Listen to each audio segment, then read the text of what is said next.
Designed to be a daily driver, and it kind of looks like a seesaw. It has a hybrid profile to it. It's got excellent rebound, bouncing off the bumps in the trees, and I found that I was falling a lot less.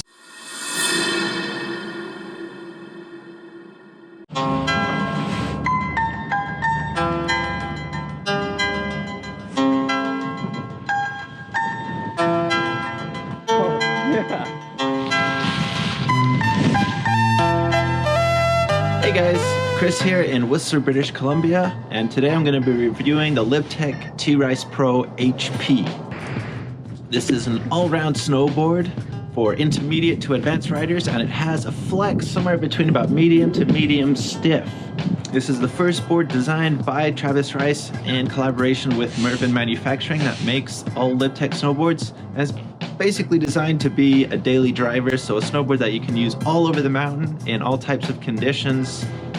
Being manufactured by Mervin, this snowboard does have a lot of new technology, and that can be seen in the side cut, in the profile, and a lot of the materials that they use to make this snowboard. Like a lot of Mervin snowboards, this has magnet traction, and that is basically a serrated edge on the snowboard. So instead of having two contact points like a traditional snowboard, one at the tip and one at the tail, this actually has 7 contact points, the 2 regular ones, and then 5 in between the feet that get more pronounced as you move towards the center of the board. This uses Mervin's C2 profile, and that has micro camber sections under the feet to give you more pop, and then a rocker section between the feet to help you initiate turns and make the board easier to pivot when you're snowboarding down the mountain.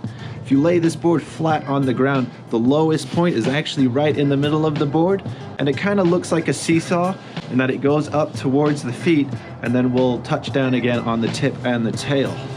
The HP in the name stands for horsepower, and that's basically Mervin's shorthand for saying that they use more environmentally friendly products, and it's also lighter and smoother when you're riding. So some of this stuff is that they use bio beans in the top sheet, and the core of the snowboard is actually a mix of aspen and palovnia wood. And what that's going to do is help you get some pop in different areas and help dampen when you're landing jumps or in those choppy sections.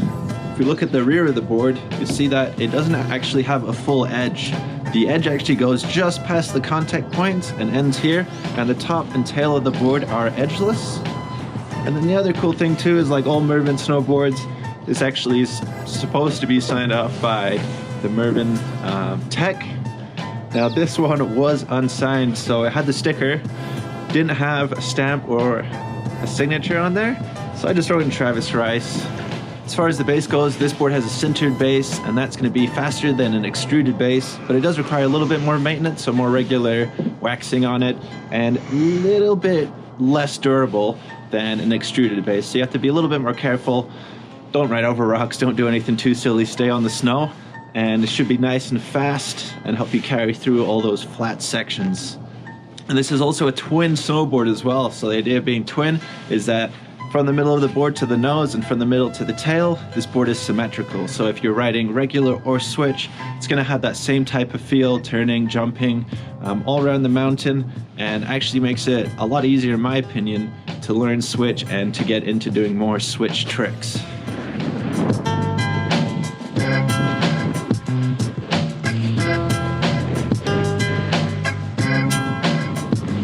As far as the ride goes, it's definitely a different feel snowboard to what I normally ride. Traditionally, I ride a lot of camber snowboards. That's what I grew up with.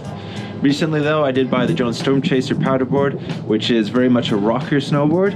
And this one is kind of in between. It has a hybrid profile to it. All right, first let's talk about the good. So my favorite place to take this board is definitely in the trees on a powder day. It initiates turns so quickly, and you can really throw it around on the mountain. You basically just have to point it in the direction that you want to go, and the response from the board turning there, I found it's much quicker than the camber boards that I've been riding.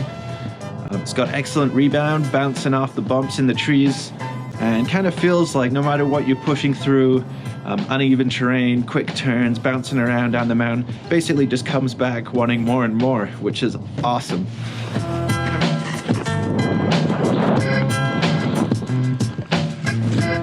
Having that twin profile as well means you got a nice long tail, and you got a lot of stability coming out of turns in the trees when you have uneven terrain on your tail.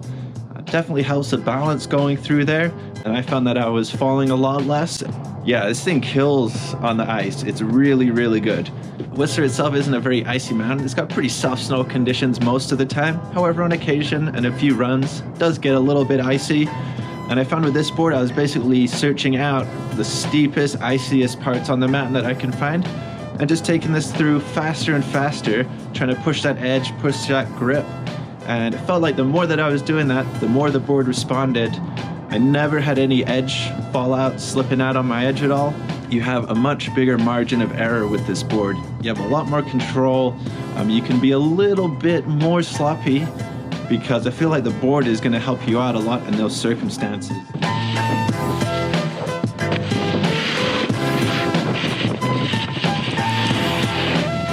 In the powder, this is really good. I took it down some nice steep powder runs. For a board of this type, it does have really good float, but when you get into that really deep powder, so over a foot, over 30 centimeters, then it doesn't float obviously as well as a powder board or something like that. And I found out having to put not a huge amount of effort, but definitely having to switch my body position a little bit towards the tail just to keep the nose afloat.